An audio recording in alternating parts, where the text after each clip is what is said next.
Let's talk money.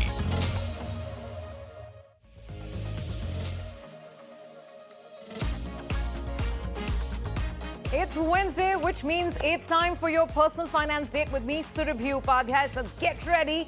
Let's talk money. Hello and welcome to the show. This is our second episode, and I want to thank you for all of the queries that you have been sending us over the last couple of days. Now, this week on the show, I have Feroze Azeez joining me to answer all of those questions on money and investing. Feroze, thank you so much for being here with us on Let's Talk Money. It's your first appearance. You're no stranger to all the personal finance programming we do here on CNBC-TV18. But your very first Let's Talk Money. It's my honor to be on the second episode with Surabhi. Well, it's good to have you here. And, I was just collating a lot of the questions that have been coming in. And coincidentally, many of these questions relate to retirement planning. So we'll spend some time answering these queries. But before I get to them, Feroze, just take us through what's top of mind for you when it comes to portfolio management, wealth management right now, looking at the markets, looking at the expectations that your clients and investors have in general. What's the mood out there? See, the mood out there is, of course, equity. I think there's consensus amongst most investors that the economy is poised to do well for not a couple of years, but for a decade or two, because there's been a lot of voices globally who are saying it's next 25 years belong to India. So in fact, when I'm speaking to children of HNIs, their propensity to return back after their education, if they've gone for global education, has dramatically changed. 5 years want to come back to India? Most of them wouldn't after they finish. Now they say, I'm very clear that I'm coming back to India. So I think that whole aspect of consensus with respect to India doing very well over the next couple of decades is very, very, very high. And if that were to be the case, which is a very high probability event, then we are all fortunate to be born in this era. No, absolutely. And that explains the excitement in the market and the fact that even when you have these corrections, they very quickly get sort of bought into, and there's lots of sort of inflow coming into mutual funds as well. So let's get started. This is a show of the people, by the people, for the people. We just straight away get to the questions. And we have our very first query. I think this is viewer Pratap, who is joining us on video. Pratap, hi. Welcome to Let's Talk Money. Tell me, how can we help you?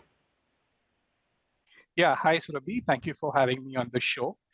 So my question about retirement planning is about allocation in NPS, VPF, PPF, and PF, and the remaining in equity. So the problem personally that I have with equity is everybody talks about compounding in equity, but I don't understand how equity compounds because there is no linear path to the final amount. So I just want to know if there are any other safe options for retirement saving.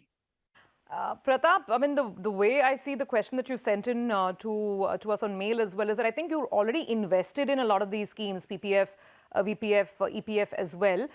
Can you just tell us about the rest of your portfolio, maybe in a percentage sense, just an idea about whether you also do equity funds and what are you doing in fixed income? Just some more color on your total portfolio.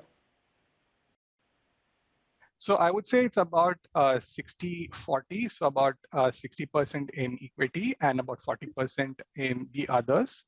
And I actually don't see that in my take home because it's all deducted from my salary before I get my monthly paycheck. Okay, so it seems that, here's an investor who's primarily looking at the traditional avenues for retirement planning, which is your PF and maybe some voluntary provident fund or PPF. Right way to go? Does he need to change a bit, Feroze? I think glad that he's got consciousness of how much equity he has and how much involuntarily or before he gets his salary, it's getting deducted. So I'm very happy and excited that he knows the proportions and he's conscious about it, one. Second, which he very clearly mentioned, is linearity of equity. I thank the Lord every day that equity is not linear. If it were to be linear, the end point I would reach is I would double my money in 10 years, like in an FD or a PPF or an EPF, give or take. But in equity, because of the non-linearity, is why I deserve quadrupling in a decade. You can get a 2x or maybe a 3x if you're in the right kind of funds or the right kind of stocks. See, Surabhi, if you compound your money at 15%, and he spoke of compounding as well, money becomes 100 rupees, becomes 400 instead of becoming 200. In debt, the return, let's assume, is 7%. You double more money in 10 years. Okay. If it is 14% on equity, you double your money in 10.5 years. quadruple your money in 10.5 years. So quadrupling your money in 4.5 years in equity. In 10.5 years. Quadrupling your money in about 10.5 years in equity, assuming about a 14% rate of return. Whereas if you're in debt at 7%, you will only double it. Correct. Okay, so at the end of 10 years, I definitely want 4x. And if our equities were linear, we wouldn't deserve this 200 rupees more on a 100 rupees base. Yeah. And inflation is a risk which you have to consider, which is not apparent to naked eye. Price movements are very apparent to naked eye, but everyday inflation is not going to be something which you will compute. So respect inflation, which I think he has by putting 60% in equity, which I think is something which I can't complain about. Okay, fair enough. So more or less 60% equity, the rest in some of these traditional, saving retirement avenues. So he seems to be all set. See, there could be different goals for Pratap, right? If you're looking at retirement goals, there is no mathematical evidence that you will never be able to beat inflation. If you have even 100% in equity for 20 years money, you take the worst 20-year pocket, you would still beat debt hands down. Just think logically, if Nifty 50 companies, let's take it as a proxy of the capital markets, if these companies' return on equity was lower than return on debt, then these 50 have to shut down at a point in time. If these 50 shut down, the next 50 become Nifty, right? So the point I'm trying to make is, in long term, it is practically impossible that a company can survive with a return on equity less than return on debt. Sure. So I personally think if it's your retirement money, you can go as high as 90%, especially if he's at the age of 40. For the equity portion, for the retirement portion, you should go 90% into equity. Okay, got that. Feroze, moving to the second one, and this is a social media query that we're getting in from X. Pratik Dedia's question. He is saying that how much inflation rate should I assume while planning my retirement corpus? Excellent question, right? This is a joker in the room or the elephant in the room, inflation. So how to do this calculation?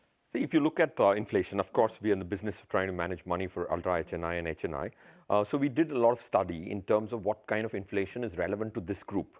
And most of the tier 1 cities, if like you live in Mumbai, I live in Mumbai, the inflation rate for the consumption items which you and I have is upwards of 8%. See, medical expenses, education abroad, all these items like a banquet, when a person wants to get his child married, a banquet in a 5-star hotel, how is that inflated? If I look at it and aggregate it, ballpark would be 8% is what you have to factor in. The 6 could be the inflation, which is not maybe relevant because 50% of the money is going to be spent on food articles and groceries is what inflation the government will assume. You're not going to be spending half your money in a grocery store. So 8%, one. Second, it's very important to factor in 8%. And if you're going to put your money at 7%, 8%, your 1 crore invested after 5 years might optically grow. But in the purchasing power of that money, it's exactly identical after 5 years, if not lower. But if you grow your money at 12%, the 1 crore after 5 years, even after adjusting for inflation, would be up 1 crore 47 lakhs. So from a purchasing power standpoint, your money has become more powerful, 47 lakhs on a crore base in 5 years, if you could grow your money at 12%. So the point is, if you're assuming inflation to be at least 7 to 8%, then you need to grow your money at least 12% to beat it and still leave something in your hands, right? Got that. Okay, let's move on to the next one. This is a query coming in from Kumarjeet. He's again sent this to us on social media. He's saying for someone who wants to retire early at, let's say, age 40 or 42, it's such a dream goal, right? Retire early. Are aggressive hybrid funds a suitable choice? What do you say? So I think to Mr. Sen Gupta, I will say we should not oversimplify this. Retirement corpuses are larger corpuses generally, right? After you've retired, you have a large corpus. You're saying one scheme category will do the trick? May not be. If you go to a holiday for 3 days, you do 5 days of planning, right? You plan an itinerary. Retirement, at least looking at the kind of lifestyle, life expectancy in India has dramatically changed over the last 30, 40 years. He surely has 40, 45 years to live on that retirement corpus. So don't oversimplify it. It'll require a lot of mental math. Point one I would like to make is hybrid funds take away your right of asset allocation. And if asset allocation is so important, would you want to delegate it to a fund manager only for your full life's corpus? I wouldn't do that. So asset allocation has to be internal variable, not a delegated variable. That's point one advice for him. Mr. Sengupta, second, make sure your asset allocation has a large probability of delivering 11 to 12%. Like we discussed, at least 12% return. Absolutely. And don't get into this shell that after retirement, your risk appetite has to be lower. Risk appetite has to be higher for a certain portion. Carve out your money into two portions. What you're going to consume in the next 5-7 years, what you are not going to be consuming in the next 5-7 years. The strategy has to be largely equity and debt, not debt heavy. 5 years money has to be carved out. The rest of the money has to have a long-term objective, and equity has to be the foundations or the cornerstone of that portfolio. Okay, so a simple solution, just put in money in aggressive hybrid funds. That is a thumbs down from Feroze. On that note, we're going to take a quick break. Some more queries on retirement coming up in just a bit.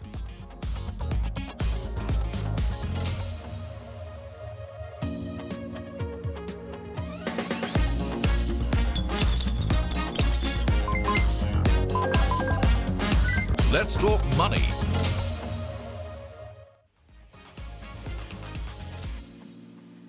Welcome back. You're with us on Let's Talk Money. This is episode 2, and the bulk of the queries we've got on the show this week deal with retirement and how to ensure that we can plan it smartly and be happy when it arrives.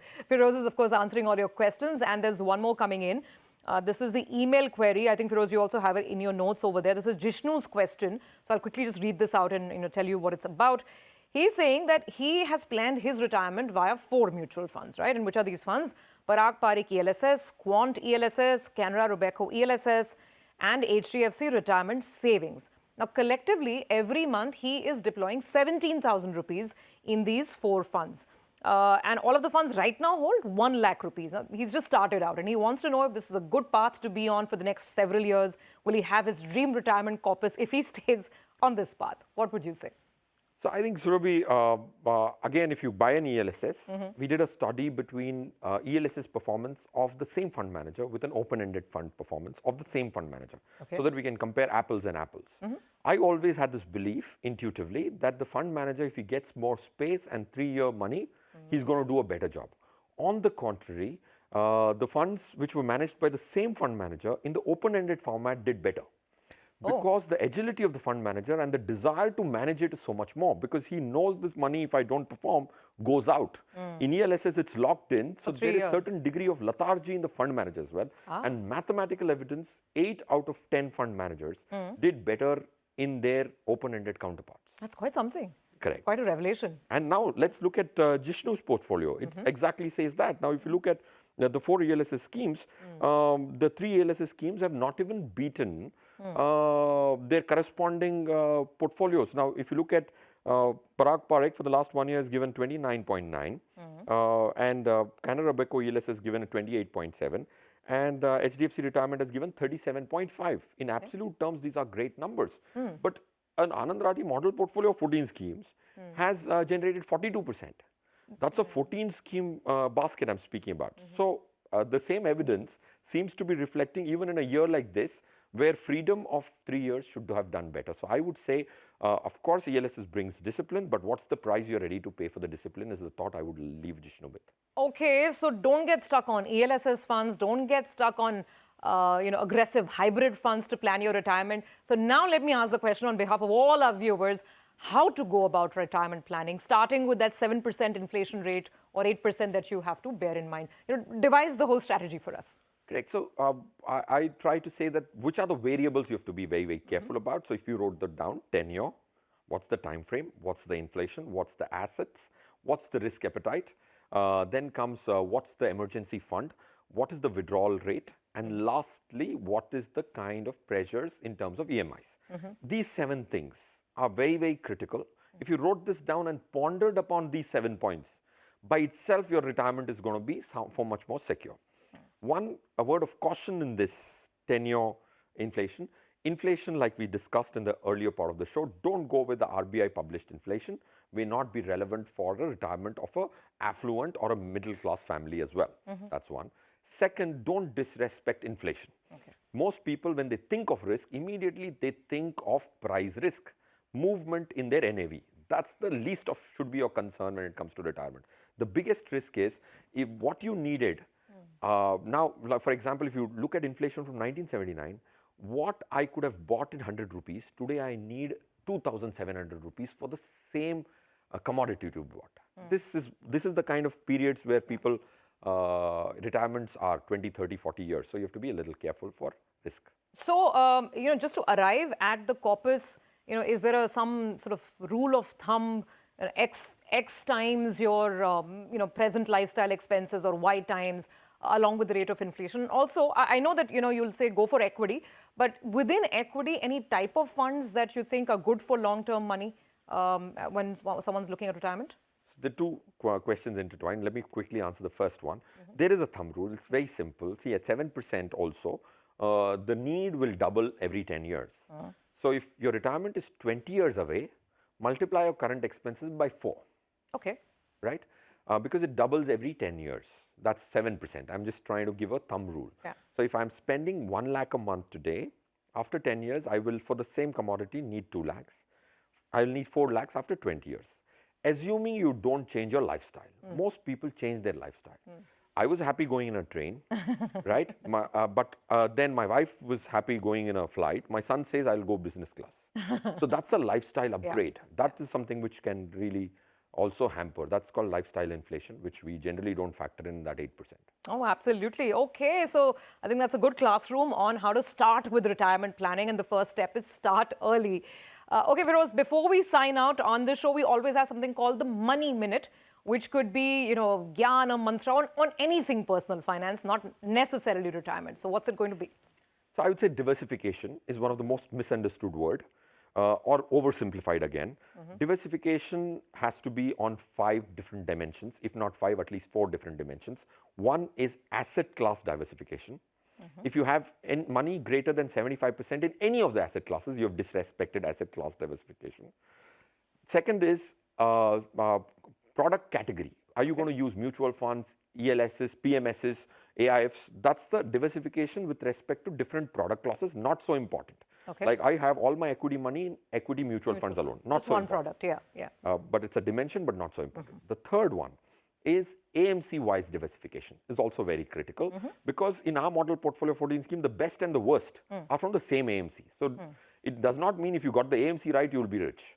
You have to get the scheme right. Yeah. So AMC diversification, scheme diversification and style diversification. Okay. So these are the 5 dimensions of diversification. When we speak diversification, we're only thinking diversification between equity, real estate, gold and debt. I think it's far beyond that. And all the 4-5 dimensions have to be thought about and respected depending on your current situation. So diversify, diversify, diversify. Got that? Speaking of diversification, I just want to end by getting your take on some of the NFOs, the new fund offers which are open in the market. And these days it's raining NFOs all over the place. For the benefit of our viewers, I just want to put this on the table as well. So you have the Kotak Technology Fund that is going to be open till the 26th of February. There's the HSBC Multi-Asset Allocation Fund, the Bank of India Multi-Asset Allocation Fund, SBI Energy Opportunities, Bajaj FinServ Large and Mid Cap. And all of these are basically closing out over the next couple of days. They're open till at least Feb 20, if not more. Like any of these, would you consider any of these? As a matter of principle, I don't invest in NFOs, but one of them is surely interesting. I would be unfair. SBI Energy Fund. Okay. SBI, when it launches a fund, and a thematic fund like an energy fund, they know what they're talking about, and the timing of the energy fund is very good.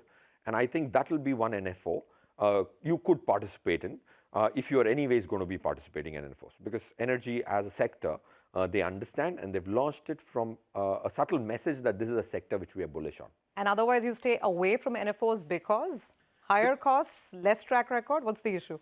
Because what's my hurry? There are 384 open-ended, actively managed funds. Unless it fills a gap in my portfolio, AMCs are trying to fill a gap in their product suite. Their own portfolio. Right? It should fill a gap in my portfolio. I am the buyer. Right? So that's why I know Anand Rathi has never recommended an NFO for the last 12 years. Okay. And my clients have done well. I would like that's food for thought. Well, it's been a pleasure having you on Let's Talk Money, Feroze. Really appreciate all the insights that you're bringing in. And we hope to see you back here more often. So looking forward to more. With that, it's a wrap on this edition of the show. Thank you for watching. And remember, viewers, keep sending us your questions because this is all about you and what you want to know in money management and personal finance. Our email ID is askcnbctv18@nw18.com. See you on the show next week.